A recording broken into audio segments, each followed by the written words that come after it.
வணக்கம் நண்பர்களே, உங்கள் எம்எஸ். இப்போது என்ஜினியரிங் கவுன்சிலிங்கை பொறுத்த வரைக்கும் மிக முக்கியமான கட்டத்தில் இருக்கிறோம். ரேங்க் லிஸ்ட் வெளியிட்டுட்டாங்க. இதுக்கு அடுத்து பார்த்தீங்கன்னா கவுன்சிலிங் தான். கவுன்சிலிங்கில் 2 மிக முக்கியமான விஷயம் இருக்குது. ஒன்று கவுன்சிலிங் ஃபீஸ் பே பண்ணுறது. அதுக்கப்புறம் பார்த்தீங்கன்னா சாய்ஸ் ஃபில்லிங்.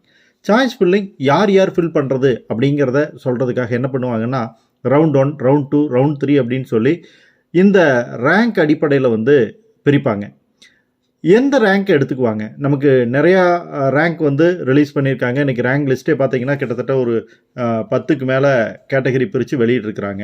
இதில் எந்த ரேங்க் அடிப்படையில் கேட்டகரி, அதாவது ரவுண்ட் 1, ரவுண்ட் 2ங்கிறதையெல்லாம் பிரிப்பாங்க அப்படின்னு கேட்டிங்கன்னா, ஜென்ரல் ரேங்க், அதாவது ஓவரால் ரேங்க் இருக்குது இல்லையா, அந்த ஓவரால் ரேங்க் அடிப்படையில் தான் நமக்கு ரவுண்ட் 1, ரவுண்ட் 2, ரவுண்ட் 3 அப்படிங்கிறது எல்லாமே பிரிப்பாங்க. ஓவரால் ரேங்க் 1லிருந்து எத்தனாவது ரேங்க் வரைக்கும் அப்படிங்கிறத நமக்கு பிரித்து போடுவாங்க. பெரும்பாலும் அது ரவுண்டாக பார்த்தா இருக்கும். 10,000, 15,000, 20,000 அப்படிங்கிற எண்ணிக்கையில் ஸ்டூடெண்ட்ஸை போடுவாங்க.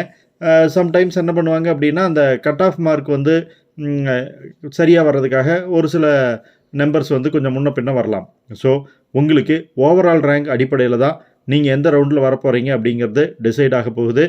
அந்த ரவுண்ட் எந்தெந்த ரவுண்டுக்கு எந்த ரேங்க்லேருந்து எந்த ரேங்க் வரைக்கும் இருக்கக்கூடியவங்க வரப்போகிறாங்க அப்படிங்கிறத பற்றி இன்னும் அனௌன்ஸ் பண்ணல. பட் ஸ்பெஷல் கேட்டகரிக்கெல்லாம் ஒரே ஒரு ரேங்கிங் மட்டும்தான். ரவுண்ட் 1, ரவுண்ட் 2 எல்லாம் இருக்கிறதுக்கான பாசிபிலிட்டியில் ஒரே ஒரு ரவுண்டு தான்.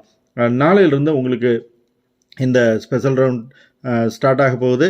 யார் யாரெல்லாம் இருக்கிறீங்களோ அவங்க எல்லாருமே தயாராகிக்கிங்க பேமெண்ட் பண்ணுறதுக்கு. அடுத்து எப்படி சாய்ஸ் ஃபில் பண்ணுறது அப்படிங்கிறத பற்றியும் நம்ம தொடர்ந்து வீடியோஸில் பார்க்கலாம். இந்த தகவலை உங்கள் ஃப்ரெண்ட்ஸோட ஷேர் பண்ணிக்கங்க. பிடிச்சிருந்தால் லைக் பண்ணுங்கள். மறக்காமல் சப்ஸ்கிரைப் பண்ணுங்கள். உங்களோட சந்தேகங்களை கமெண்ட்டில் கேளுங்க. மீண்டும் அடுத்த வீடியோவில் சந்திக்கலாம் நண்பர்களே. நன்றி.